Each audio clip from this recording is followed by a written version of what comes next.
We're going to talk about a hope and a home, and that's going to structure especially the second and the third sessions. We want to explain in this one what we mean by needing a hope, that is being hopeless, and by needing a home, that is being homeless. Because what we want to understand before we talk about anything that we're doing is what might be wrong, what might need to change, what is going on today. So, over the course of the morning, I'm going to be talking about both things that I think you know, but perhaps sometimes we don't talk about,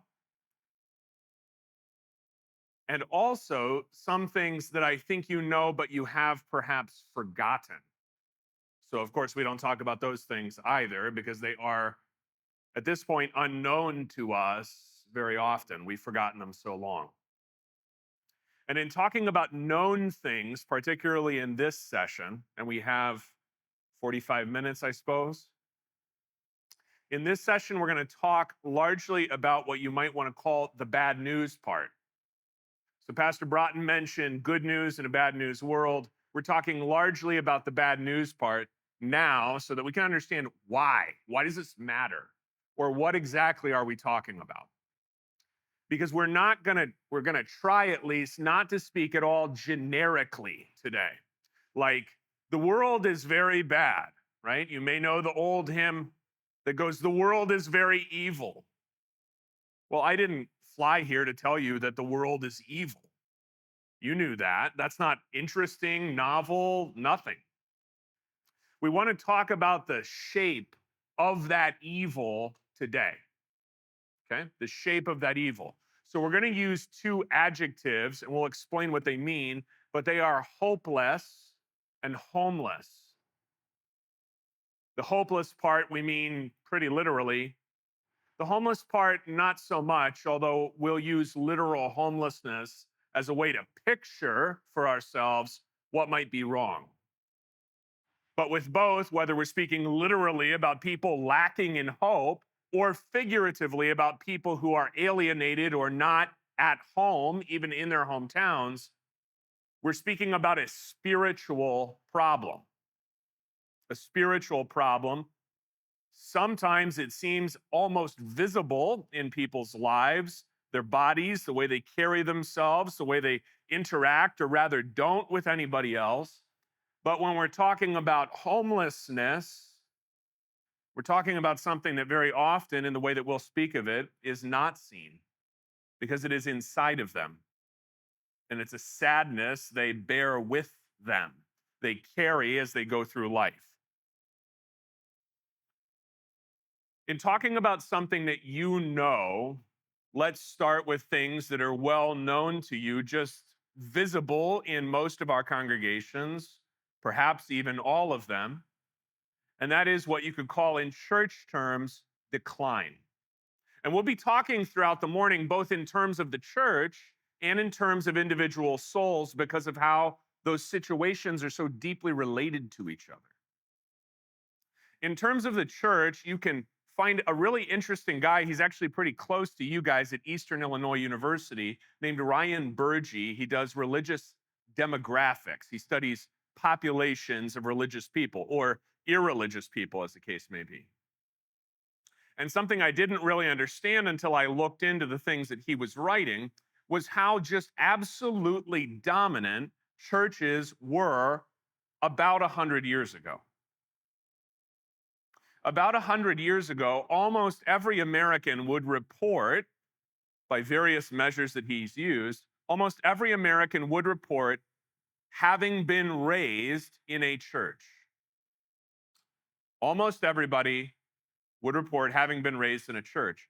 That doesn't mean necessarily that membership was equal to that number, certainly not. And it doesn't mean, and you know this, that it didn't mean that active membership in a church was at that number, but it did mean this. And you can see this very easily. We'll talk in the second and third sessions about how to go about, how we might approach giving people a hope or giving them a home. But the approach was very different way back when. Here's what you could do. You could go to their house and you could knock on the door, and guess what? Somebody was there. They weren't too busy. And you could ask them, are your children in Sunday school? And they would know what that was and why maybe they should be in Sunday school if they're not. And so you could even start whole new churches just by starting a Sunday school because there was pre-existent demand for them, the way there is today in a small town like this for side-by-sides, right? Now, 100 years ago, nobody was riding to Casey's in a side-by-side. Now, if I wanted to sell side-by-sides, I know where I would try to sell them. But the demand for Sunday schools has plummeted. In fact, our Sunday schools, which were usually originally formed for an evangelistic purpose, because we assumed that our kids were getting a Lutheran education or a Christian education throughout the week. So they don't need Sunday school necessarily. You'd have church, but maybe not Sunday school. Sunday school was founded to get kids who had no prior acquaintance with church to go to church. That's what they were for, kind of like the way that we often look at vacation Bible school today. Now, over time, Sunday school and vacation Bible school have both largely become, in most of our churches, for our kids, because that's who wants to go. So if you go back about 100 years ago, you're moving around in a situation where people assume they need to go to church and that they want to go to church. So decline has occurred in the number of people who even report in any kind of way that they are interested in going to a church. Decline has therefore occurred, and this is what we can see, in the number of people who are actually in a church, in our church, on a Sunday morning. We see it, we know it, we think about it. Where I want to start today is simply by saying this, that if that's what you're worried about, and it's okay and good, and in fact necessary to be worried about it, that's not going to motivate you to do anything about it. The sheer knowledge of what is wrong or has gone wrong, or your theory at least about what has gone wrong, why is the Sunday school smaller? Why are the pews emptier? Is not going to motivate the church to do anything with the gospel. Pastor Broughton referred to Paul's courage, and it is astounding. You can take 2 Corinthians and set it next to Acts, and you say, I can't believe he went through even more than all the stuff that's recorded in Acts. Because here's a list in 2 Corinthians, and I can't even find all that in Acts. So it happened at other times, and before then, and after then, and during that time, but it didn't get written down by Luke. Why would he do all that? And you can go through Paul's letters, and you're not going to find the same words or tone that we often use to talk about evangelism. When we talk about evangelism, we often talk about it indirectly by talking about what's wrong with church, right? Or how the churches are declining. So we don't even quite get to discussing solutions. We just say, here's a big problem. And I would suggest every time that you're talking about your church's budget, you're actually talking about evangelism. You're just one or two steps away from doing so because you're talking about what are actually priorities for Christ's people to be engaged in. You'll notice that Paul doesn't quite talk in that way. He talks directly. But when he talks directly, he talks plainly. Recall this because we're going to come back to it later. Recall that in Romans chapter 9, Paul brings up the evangelism that has been most difficult in his ministry. You might remember that Paul doesn't get told, but Ananias gets told what Paul's going to do. Paul doesn't get all that information. He just gets blinded and then he can see and then he's baptized and that's it. So go ahead, Paul. Like you can walk now on your own, so go ahead. Ananias gets told what Paul's going to do. Paul's going to bear the name before the nations and before kings and before Israel. Now, two of those three components are going to be relatively easy. His own people will be the great difficulty and the great disappointment, which he will express several times, not only in Acts, but also in his letters. That his own people have not received the gospel, have not believed in the prophets whom their fathers read every Sabbath in the synagogue, like Moses has read. Great disappointment. So, Romans 9, Paul begins to express this great disappointment. Now, what I'm suggesting to you is that we often, as American Christians, stop at about Romans 9, verse 2. We just stop right there. It hasn't gone well. And that's it. And if you stop there, of course, there's never anything like a solution or a comfort. What there is a very bleak picture of what is going on. Because we know, as well as Paul knew about the Israelites, what is going wrong. Let's be a little more detailed about this in terms of individual people, since we've mentioned some very high level things about church, and churches are smaller, or the percentage of people claiming to be Christian is smaller. What are we talking about when we're talking about people being, for instance, hopeless? We're saying that in their lives and in their spirits, they have no sense of the future being open or good. And we don't mean necessarily that they're rejecting the Christian gospel. They probably never heard it at this point. We don't mean that they're necessarily rejecting some point of teaching that the Bible has for us. They probably never read that. We mean that in their lives, what they are expressing, and this gets called a lot of different things, but in their lives, they are expressing, maybe in their words, maybe in their attitudes, maybe in their actions, that the future has really nothing good for them, for their families. Now, how does this get expressed? And these are things that are known to us. It gets expressed probably most often because we can get things pretty quickly. Thank you, Amazon. Thank you, many other things. By trying to get a bunch of stuff that will make you feel better about the future you're not very interested in. So, what we describe, I think, a little coldly as consumerism, if you look at it as a spiritual matter, involves trying to get the right stuff at the right time so that you feel the right way. It may be that you're getting, and this may be why we have an increasingly large drug problem pretty much everywhere in America. That on a spiritual level, I'm not talking about something when I'm talking about opioid addiction that's really all that different from the fact that the Amazon guy came 3 times yesterday. It's just that my addiction to buying stuff is legal and not as lethal, probably, as somebody with a drug addiction.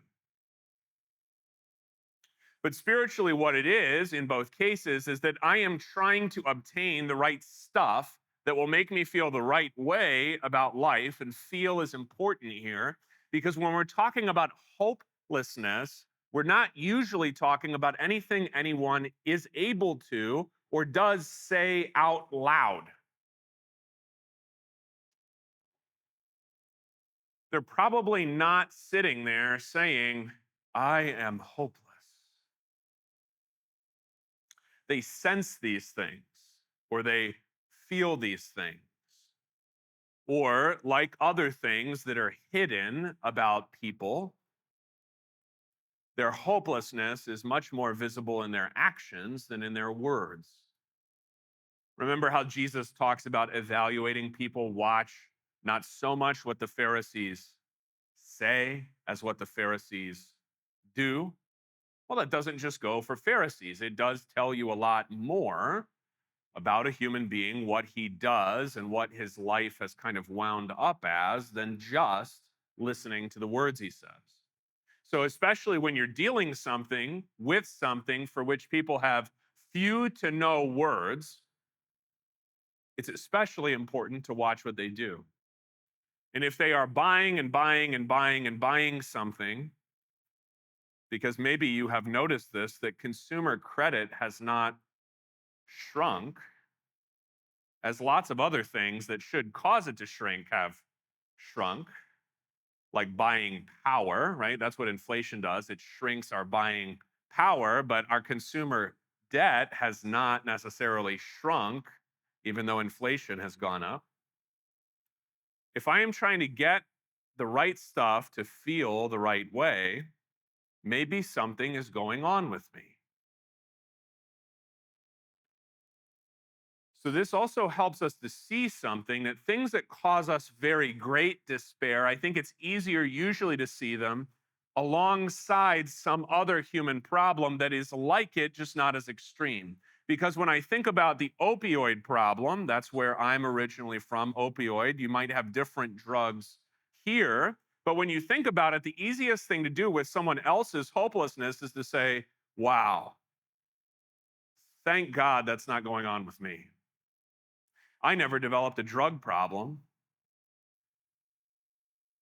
because my life went in a different way. Well, that's not very productive for the preaching of the gospel, to separate yourself from the person in need of the gospel and to say, well, I'm really glad that I went to college and didn't get stuck in this town where we all got stuck or felt like we would in high school. So, wow, that's really tough. Notice that's not what Paul does in Romans 9. His people are indeed rejecting the gospel. That is objectively evil. But he calls them my kinsmen according to the flesh. He doesn't separate himself from them and say, wow, that's really sad that those guys don't get it. Really sad. Can you believe that?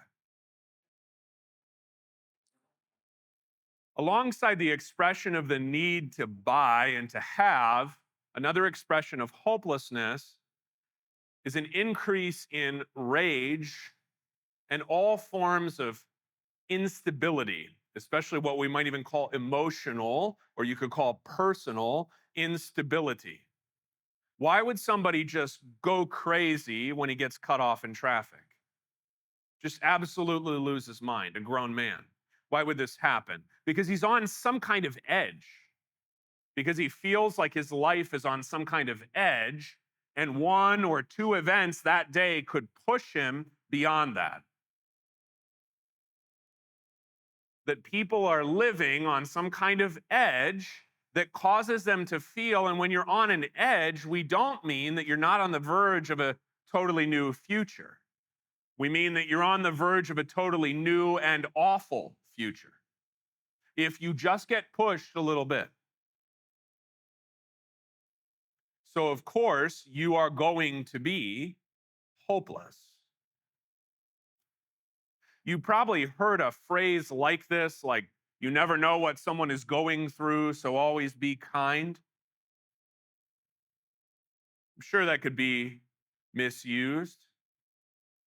But it is true, when you meet somebody, you do really have no idea what the lady behind the counter at Casey's is going through. You could take a guess. You might have some notion. If you all live in the same small town, you have a pretty good idea. What is the matter with people? They are hopeless. Let's talk about homelessness. And this is the one that we don't mean literally, although both the hopelessness that we just talked about and lots of other things contribute to the enormous literal growth in homelessness, which is kind of the wrong word because a lot of those folks are addicted to drugs. They were hopeless before they were homeless, and they want to remain homeless because they remain hopeless. But we mean it especially this morning in a spiritual sense or a figurative sense, that people feel that they are without a stable place. This is the difference between a house and a home. A house could be anywhere, and you could be anywhere. But this happens even if you never leave your town or your county where you grew up, because it can change that rapidly so that you can feel alienated or estranged or weirded out, even in the place that you never left. How does that work? How can that be? Let's talk again, start with the church, and then we'll talk about individuals, because I want to always stress this morning the desire to help individual souls, a sheer desire to perpetuate the church as such, or the way that we do things as such, doesn't really matter, and you won't hear it in Paul. His concern is always for souls. But let's talk about the church, because it is helpful to think about. Is that very often when I go places and talk to pastors and parishioners, the tone is sad. It's really different. I have some books from the 1950s about church, about how to have a really big, successful church from the 1950s. And some of them are fun, but you know what's really fun is you open up the book and you're not depressed. That's really fun. It might not even be true what they're saying in the book, but at least they're happy. Because it's nice to listen to happy people, right? But very often, what we hear in church is a certain sense of deep estrangement, alienation. What do we mean?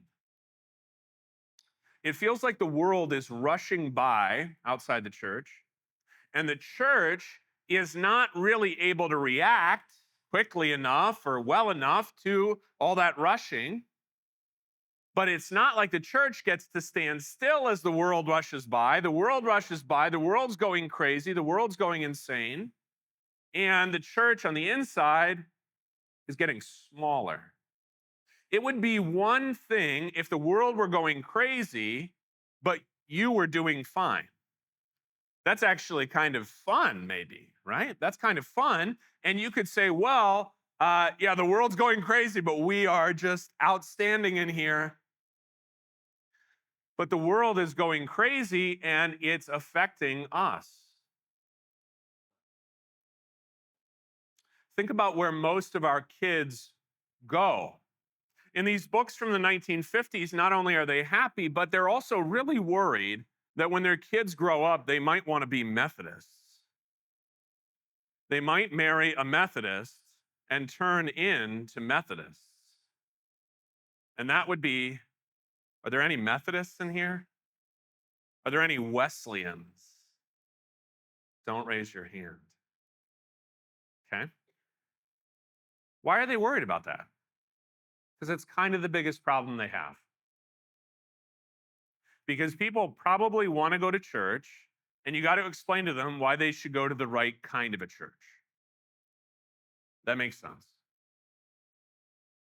Usually today, when our kids stop going to the church they were raised in, or the kind of a church in which they were raised, they're probably not going to any church.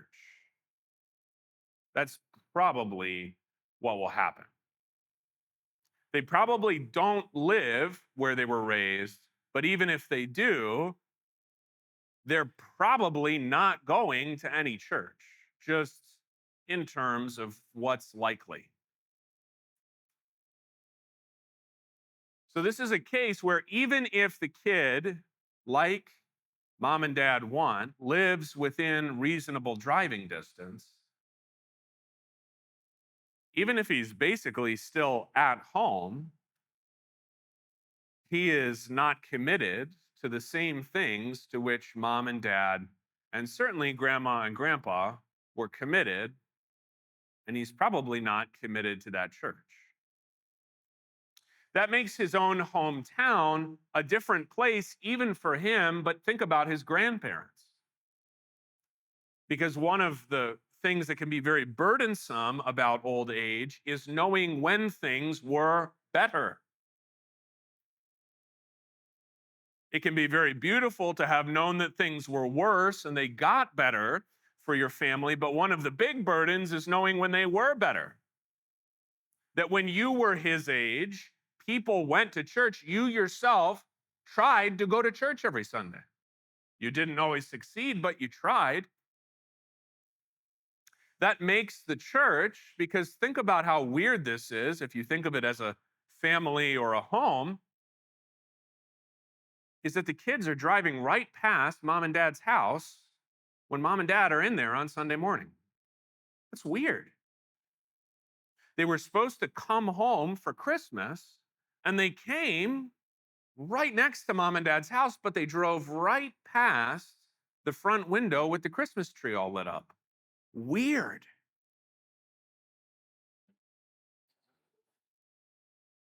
Why is that?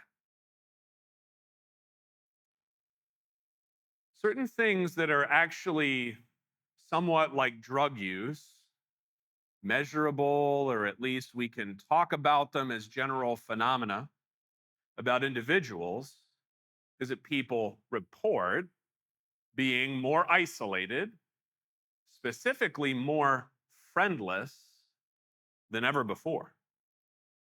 And sometimes you know this. Maybe you have called somebody up at one time or another and realized that unfortunately you were the only person to call that guy up when he was going through that. Theoretically, after so many years of life, or so many years in the same town, or so many years in the same circle of friends, that guy would have at least three people that would call him up and care about what was happening, but he didn't. Friendlessness, isolation, right?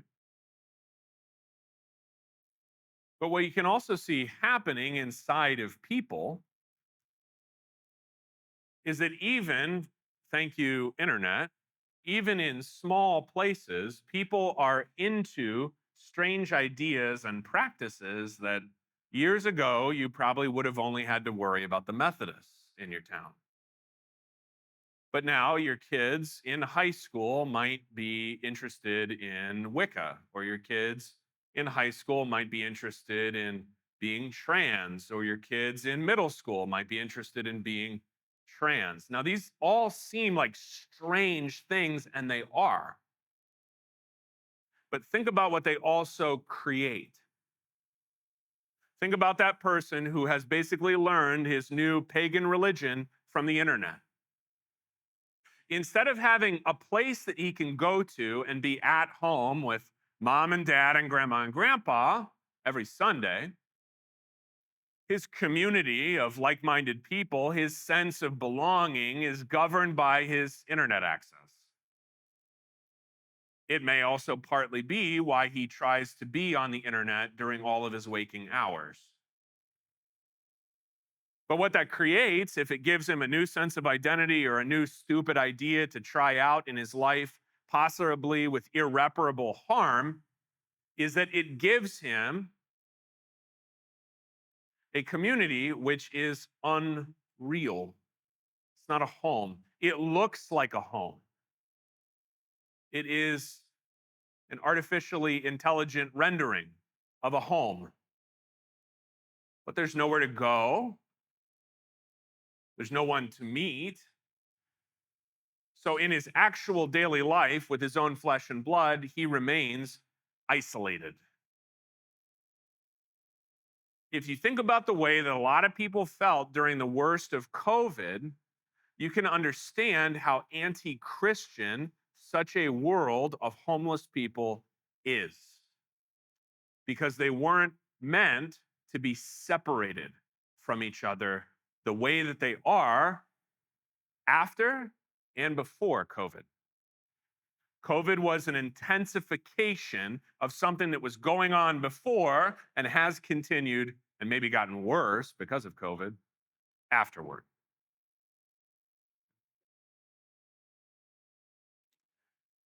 We're finishing up this session talking about souls.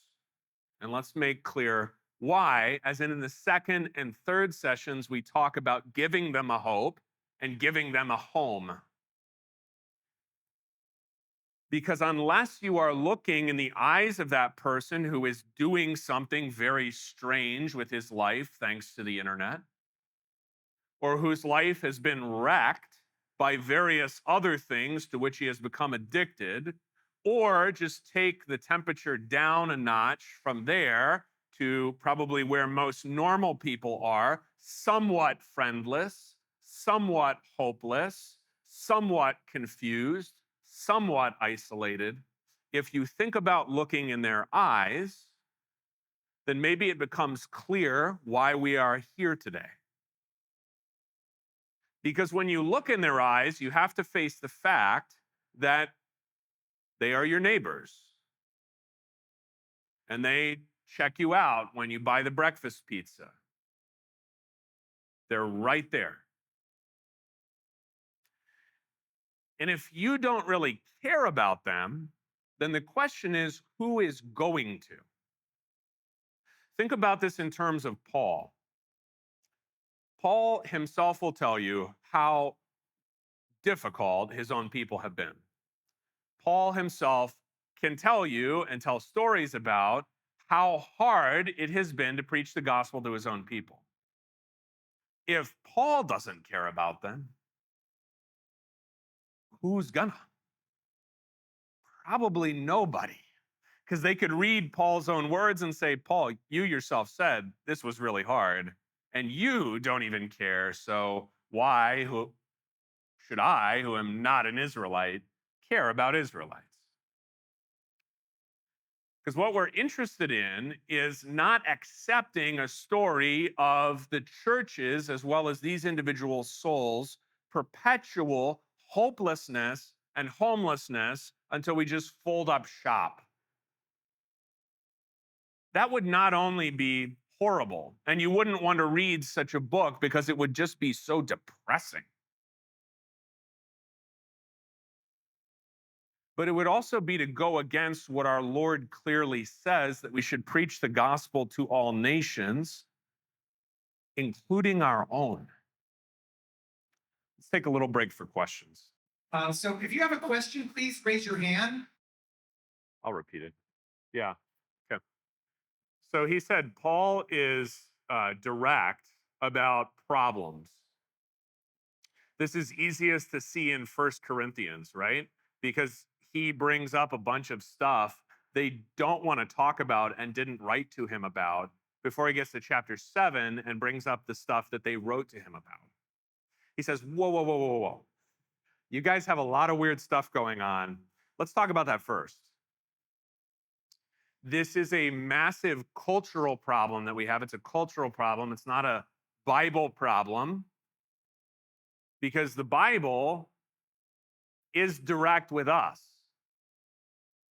So where and when it's direct with us, if we are indirect, or we're not even, I mean, indirect would be to say, I said, for instance, we're indirectly talking about evangelism when we're talking about our budget, because we're talking about spiritual priorities when we set a budget for a church. That's what we're doing. Reason you pay the pastor is because it's spiritually necessary to have a minister of God for your congregation. That's a spiritual necessity, as it is also to proclaim the gospel. Okay. But we're indirectly talking about evangelism when we're talking about budgets. If we're gonna be actually able to handle problems, I think we have to talk directly, specifically about problems that if we handled them indirectly, many people would not get the point. Because some people will be able to pick up on, this is a budget is actually a spiritual document for a church. It tells you what that church actually cares about. But if you don't say that directly, many people will simply not understand.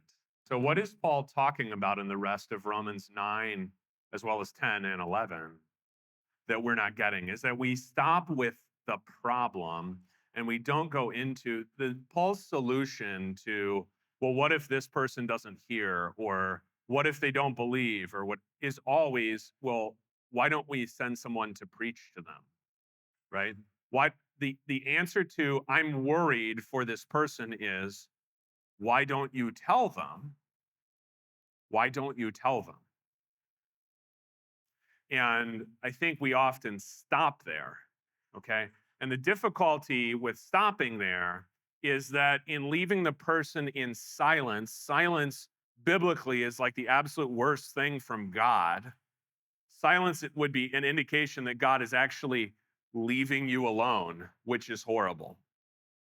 If he's going to send somebody to tell you that you're wrong, that is so much better than being left in silence. So it's very loveless to leave somebody in silence like that. And Paul's solution to my people don't listen is how are they going to hear without somebody preaching? That's like the middle of chapter 10. Because if nobody says anything, of course, no one's going to hear anything. And, I mean, it sounds like trite to say, it sounds stupid to say that, but it really is true. And I think it's a measure more of our fear of being rejected, which if you're especially if you're a minister of the gospel, you need to just get over. You're going to be rejected. That's just it's in the job description.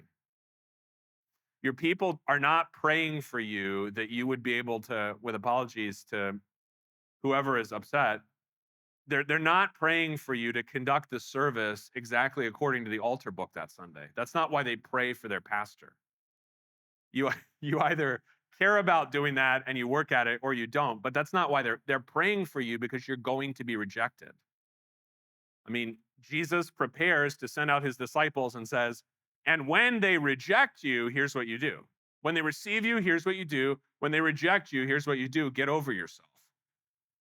Right? It's not about you, so it doesn't need to be so horrible when someone says, "I don't believe what you're saying." Okay, well, it's fine.